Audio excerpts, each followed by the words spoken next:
Assalamualaikum warahmatullahi wabarakatuh. Selamat siang, salam sejahtera bagi kita semua. Dewan juri yang saya hormati, mosi kita pada siang hari ini adalah Dewan ini percaya bahwa orang tua dari anak yang berbakat dalam bidang seni memiliki kewajiban untuk memaksimalkan potensi anaknya. Dewan juri yang terhormat, sebelum saya menyampaikan argumen saya sebagai tim oposisi, alangkah baiknya kita mengerti akan apa itu hubungan orang tua dan juga kewajiban untuk memaksimalkan potensi anak. Hubungan orang tua dan anak menurut saya adalah sikap timbal balik dari anak kepada orang tua atau timbal balik orang tua terhadap anak. Perlu kita ketahui bersama bahwa keluarga merupakan lembaga pendidikan pertama dan utama dalam setiap aspek kehidupan. Keluarga adalah fase awal dalam membentuk generasi berkualitas, mandiri, tangguh, potensial, dan bertanggung jawab terhadap masa depan pembangunan bangsa. Keluarga merupakan satu kesatuan yang diikat oleh adanya saling berhubungan atau interaksi dan saling mempengaruhi antara satu dengan lainnya. Kehangatan orang tua dalam keluarga jelas berpengaruh pada hubungan anak selanjutnya ketika sudah menginjak dewasa. Perhatian orang tua kepada anak sejak usia dini sangat menentukan terhadap perkembangan jiwa dan karakter anak dalam menentukan masa depannya sendiri. Keluarga merupakan satu-satunya institusi yang paling penting karena keluarga merupakan unit dari dasar masyarakat. Unit di mana setiap individu membangun dan mengembangkan hubungan-hubungan primernya sebelum menjalin hubungan dengan anggota masyarakat yang lebih luas. Keluarga merupakan lingkungan utama dalam pembentukan karakter anak karena di sanalah mereka mulai mengenal dan belajar berbagai sesuatu dalam hidup sehingga mereka mengerti dan dapat mengambil keputusan saat beranjak dewasa. Oleh sebab itu, orang tua sangat bertanggung jawab dan berpengaruh terhadap tumbuh kembang serta sikap perilakunya di masa depan.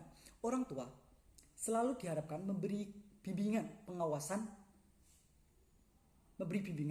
anak dalam berkomunikasi atau berinteraksi dengan lingkungannya. Apabila terjadi suatu masalah dengan anak, orang tua diharapkan membantu dalam memecahkan permasalahannya. Namun semua itu belum berjalan karena orang tua masih banyak yang larut dengan kesibukannya dalam pekerjaan dan kehidupan sosialnya. Sehingga tanpa mereka sadari, mereka telah menelantarkan anaknya sehingga dalam pembentukan karakter tidak dapat terkontrol. Banyak orang tua tidak mempermasalahkan perilaku anaknya sehingga banyak menimbulkan konflik antar orang tua atau lingkungan sehingga anak menjadi korban. Kemudian, kewajiban untuk memaksimalkan potensi anak di bidang seni menurut saya adalah suatu sikap yang mendukung anaknya di bidang seni.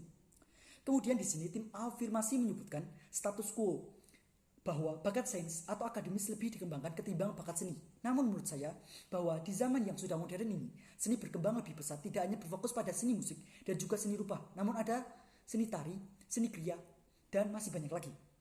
Maka dari itu saya tidak sepenuhnya setuju dengan tim afirmasi yang menyebutkan bahwa anak yang berbakat di bidang seni memiliki kewajiban untuk memaksimalkan potensi anaknya. Mengapa demikian? Yang pertama, tadi disinggung tentang bakat seorang anak diketahui apabila dicoba berkali-kali. Namun apakah orang tua dapat menunggu dan mengetahui apakah anaknya memiliki ketertarikan dan kebiasaan untuk memainkan alat musik atau hal yang berkaitan dengan seni? Yang kedua, seniman dicap tidak punya masa depan dan dicap buruk. Namun pada kenyataannya, banyak seniman musik, seniman melukis, dan banyak seniman yang lainnya dapat menghasilkan banyak karya dan dikenal oleh banyak orang. Misalnya kita ambil contoh almarhum Didi Kempot, yang sampai saat ini lagu-lagunya masih eksis dibawakan oleh seniman yang lainnya. Yang ketiga, kasus seksual di perusahaan Universal tidak masuk ke dalam berita.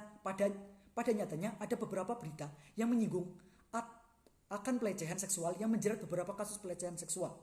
Berita tersebut bisa lewat internet maupun koran. Saya ambil contoh, CEO melecehkan salah satu kandidat pegawainya.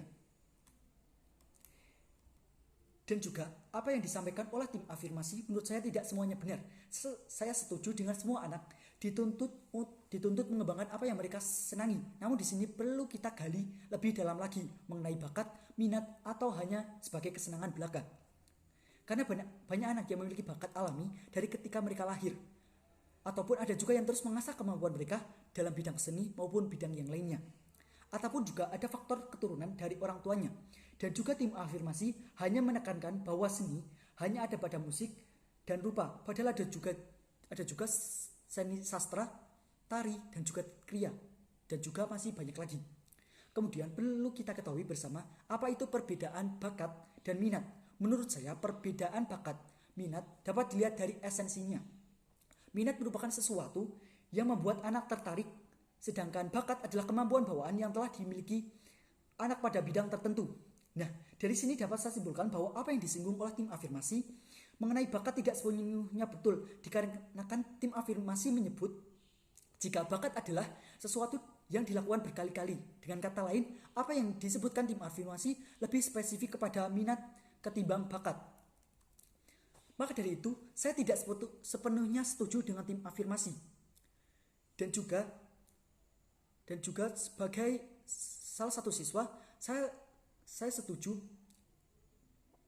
akan apa yang disampaikan oleh tim afirmasi bahwa setiap siswa atau setiap anak dapat memiliki kewajiban untuk mengembangkan potensi yang dimiliki oleh dirinya atau minat yang dimiliki oleh dirinya, bukan bakat alami. Demikian yang dapat saya sampaikan. Akhirul kalam, bila taufiq wal hidayah. Wassalamualaikum warahmatullahi wabarakatuh.